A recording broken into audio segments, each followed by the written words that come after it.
বিসমিল্লাহির রহমানির রহিম। প্রিয় দর্শক, আজকে যুক্তরাষ্ট্রে যে বর্তমান পরিস্থিতি তা নিয়ে একটু আলোকপাত করতে চাই।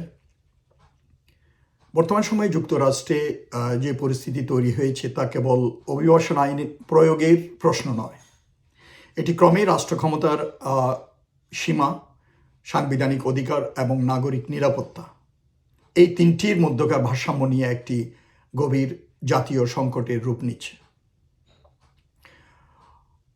ওখানকার ইমিগ্রেশন অ্যান্ড কাস্টমস এনফোর্সমেন্ট, যেটাকে ওরা আইস বলে, এবং বর্ডার পেট্রোল, এদের সাম্প্রতিক কর্মকাণ্ড তৎপরতা নিয়ে যে ভয়, ক্ষোভ ও অনাস্থা ছড়িয়ে পড়েছে তার মূল কারণ হলো এই সংস্থাগুলোকে ঘিরে ক্ষমতার অতিরিক্ত সম্প্রসারণ এবং জবাবদিহিতার ঘাটতি সম্পর্কে জনমনে গভীর সন্দেহের সৃষ্টি হয়েছে। বিশেষ করে যারা অভিবাসী আছেন তাদের মনে ভয় এবং শঙ্কার উদ্বেগ ঘটেছে। আইনের দৃষ্টিতে আইস একটি প্রশাসনিক আইন প্রয়োগকারী সংস্থা। এর মূল কাজ হচ্ছে অভিবাসন সংক্রান্ত তদন্ত, গ্রেপ্তার ও নির্বাসন প্রক্রিয়া। আর বর্ডার পেট্রোলের দায়িত্ব ছিল হচ্ছে সীমান্ত ও প্রবেশপথ কেন্দ্রিক নিরাপত্তা।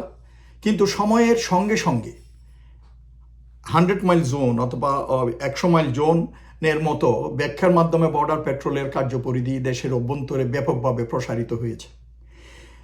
যে এলাকায় যুক্তরাষ্ট্রে বিপুল সংখ্যক নাগরিক বসবাস করেন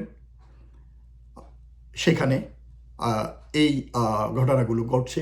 এই বিস্তার আইনগতভাবে ব্যাখ্যা করা হলেও বাস্তবে এটি সামরিকৃত আভ্যন্তরীণ পুলিশিংয়ের মতো পরিস্থিতি তৈরি করেছে, যেরকম আমাদের দেশের র্যাব এক সময় করেছিল।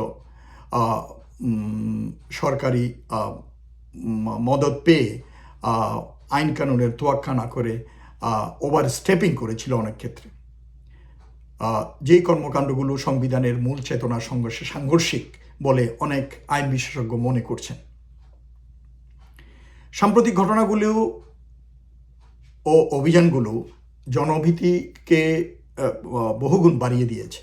যুক্তরাষ্ট্রের সাংবিধানিক কাঠামো অনুযায়ী প্রাণঘাতী শক্তি ব্যবহার কেবল তখনই বৈধ, অথবা ইউজ অফ ফোর্স, এটা তখনই লিগ্যাল হয় যখন তাৎক্ষণিক ও অনিবার্য প্রাণনাশের আশঙ্কা থাকে, সেলফ ডিফেন্সের জন্য। বিশেষ করে সমালোচকদের মতে শহুরে এলাকায় অভিবাসন অভিযান চালাতে গিয়ে এমন পরিস্থিতি তৈরি করা হচ্ছে যেখানে এজেন্টরা পুলিশের মতো মুখোমুখি সংঘর্ষে জড়িয়ে পড়ছেন, যে প্রশিক্ষণ ও ম্যান্ডেট তাদের মূল দায়িত্বের অংশ ছিল না।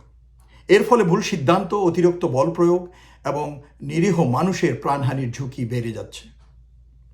আরও গুরুতর প্রশ্ন উঠেছে চতুর্থ সংশোধনী অর্থাৎ 4th অ্যামেন্ডমেন্টকে ঘিরে, যা অযৌক্তিক তল্লাশি ও গ্রেপ্তার থেকে নাগরিককে সুরক্ষা দেয়।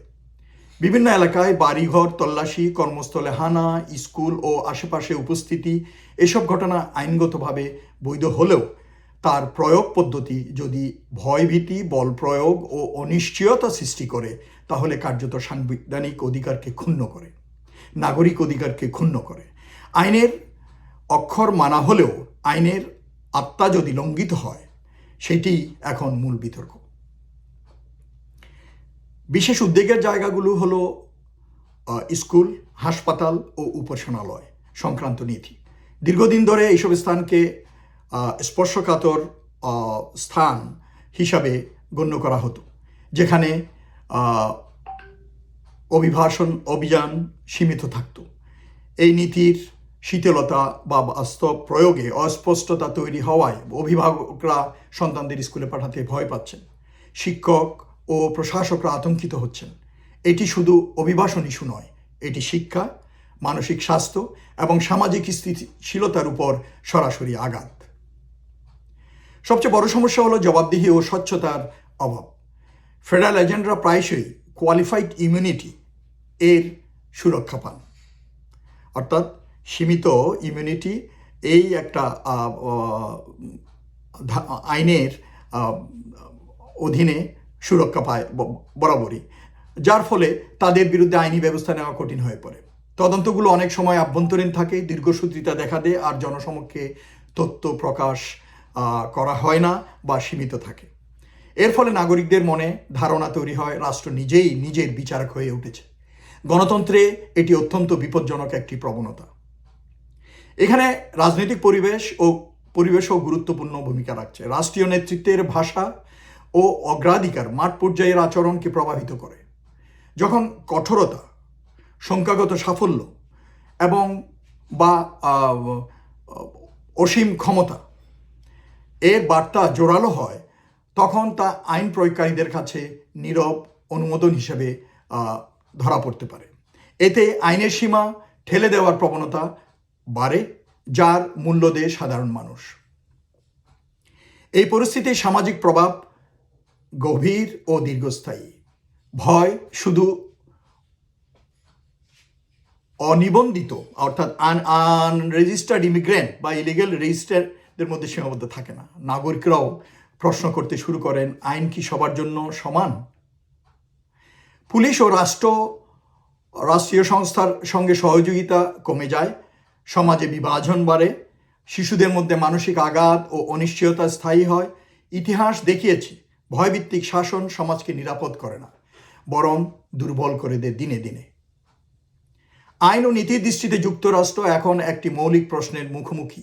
অভিভাবন আইন প্রয়োগ কি সংবিধানকে ক্ষতিগ্রস্ত না করে সম্ভব? সংবিধান জীবন, স্বাধীনতা ও যথাযথ আইনি প্রক্রিয়ার অধিকার নাগরিক ও অনাগরিক উভয়ের জন্যই নিশ্চিত করে। এই নীতিকে পাশ কাটিয়ে কোনো প্রয়োগ ব্যবস্থা দীর্ঘমেয়াদে বৈধতা ধরে রাখতে পারে না। সমাধান একটি: সংযম ও সংস্কার।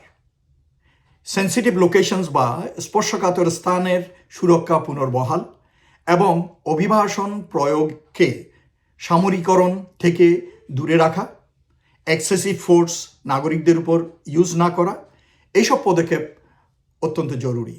কংগ্রেসীয় তদারকি, আদালতের সক্রিয় ভূমিকা এবং নাগরিক সমাজের নজরদারি ছাড়া এই সংকট কাটবে না।